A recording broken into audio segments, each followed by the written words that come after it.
بسم اللہ الرحمن الرحیم۔ السلام علیکم۔ آج ہم آپ کے ساتھ مسجد قباء کی تاریخ شیئر کریں گے۔ مسجد قباء مدینہ منورہ سعودی عرب کے حجاز کے علاقے میں واقع ایک مسجد ہے جو 7ویں صدی عیسوی میں حضرت محمد صلی اللہ علیہ وآلہ وسلم کی زندگی میں تعمیر کی گئی تھی۔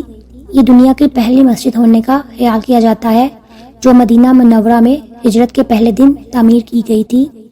مسجد قباء کا نام اسی واقعے پر مبنی ہے جس کا ذکر قرآن پاک میں بھی ہے۔ قرآن پاک کی سورہ التوبہ میں اللہ تعالیٰ فرماتے ہیں، آیت نمبر 12 میں اللہ تعالیٰ نے نبی محمد مصطفیٰ صلی اللہ علیہ وآلہ وسلم کو اس واقعے کی خبر دی ہے جس میں اللہ تعالیٰ نے رسول اللہ صلی اللہ علیہ وآلہ وسلم کو اور اسلام کی مخصوص جماعت کو مدینہ سے ہجرت کرنے کی اجازت دی تھی۔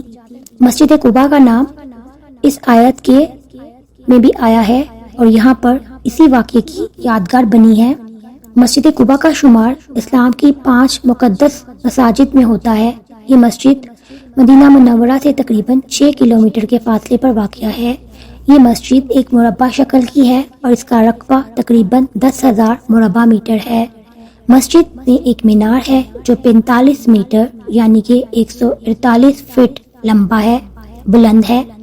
مسجد کی دیواریں سفید سنگ مرمر سے بنی ہوئی ہیں اور اس کی چھت لکڑی سے بنی ہے۔ مسجد قباء کی تعمیر میں 70 صحابہ نے حصہ لیا۔ مسجد قباء کی تعمیر کے لیے استعمال ہونے والی تمام چیزیں مقامی تھیں۔ مسجد قباء ایک اہم تاریخی مقام ہے اور اس سے اسلامی تعلیمات میں بہت اہمیت حاصل ہے۔ یہ مسجد ایک مزار بھی ہے کیونکہ اس میں پیغمبر محمد مصطفیٰ صلی اللہ علیہ وآلہ وسلم کے ایک صحابی حذیفہ بن یمان کی قبر ہے۔ مسجد قباء کی کئی بار مرمت اور تصحیح کی گئی ہے۔ سب سے بڑی توسیع 1388 عیسوی میں سلطان مراد نے کی تھی۔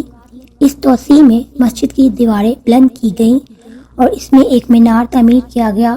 مسجد قباء کو مختلف دوروں میں تعمیرات کی بھی ضرورت پیش آئی اور مسجد کی تعمیر کو معمولی طور پر دوبارہ ترتیب دیا گیا ہے۔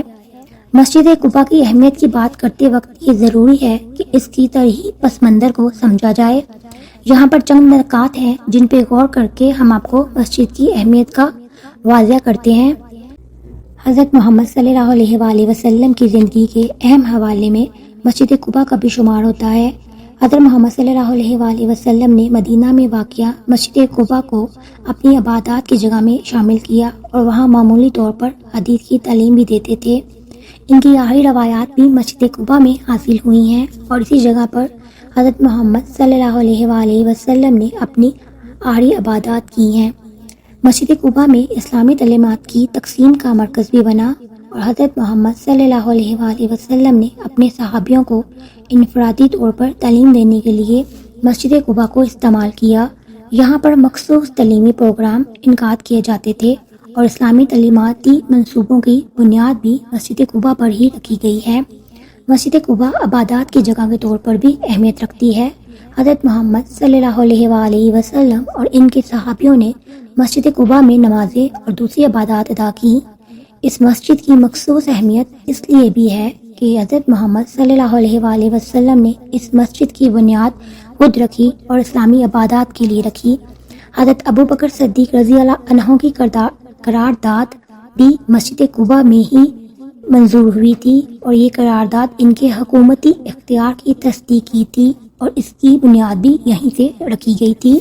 مسجد قباء کو حدیث میں بھی کئی دفعہ اہم نقطہ نظر کے طور پر پیش کیا گیا ہے۔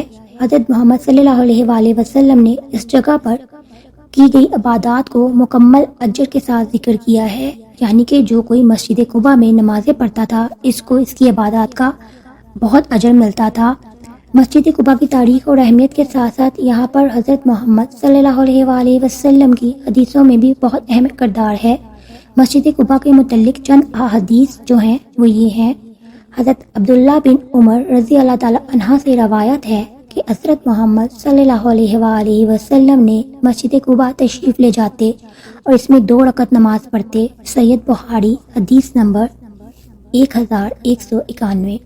حضرت انس رضی اللہ تعالیٰ عنہ سے روایت ہے کہ حضرت محمد صلی اللہ علیہ وآلہ وسلم ہر ہفتے کے دن مسجد قباء تشریف لے جاتے تھے اور اس میں 2 رکعت نماز پڑھتے تھے۔ صحیح مسلم حدیث نمبر 3395۔ حضرت سہل بن حنیف رضی اللہ تعالی عنہ سے روایت ہے کہ نبی اکرم صلی اللہ علیہ وآلہ وسلم نے فرمایا، جو شخص اپنے گھر میں وضو کرے پھر مسجد قباء آئے اور اس میں 1 نماز پڑھے تو اسے 1 عمرے کا ثواب ملے گا۔ سنن نسائی حدیث نمبر 700۔ اس سے ہمیں مسجد قباء کی اہمیت کا اندازہ ہوتا ہے۔ اللہ تعالی ہم سب کو مسجد قباء میں جا کر نماز پڑھنے کی توفیق عطا کرے اور ہم سے راضی رہے۔ اپنا بہت سا خیال رکھیے گا۔ میری طرف سے اللہ حافظ۔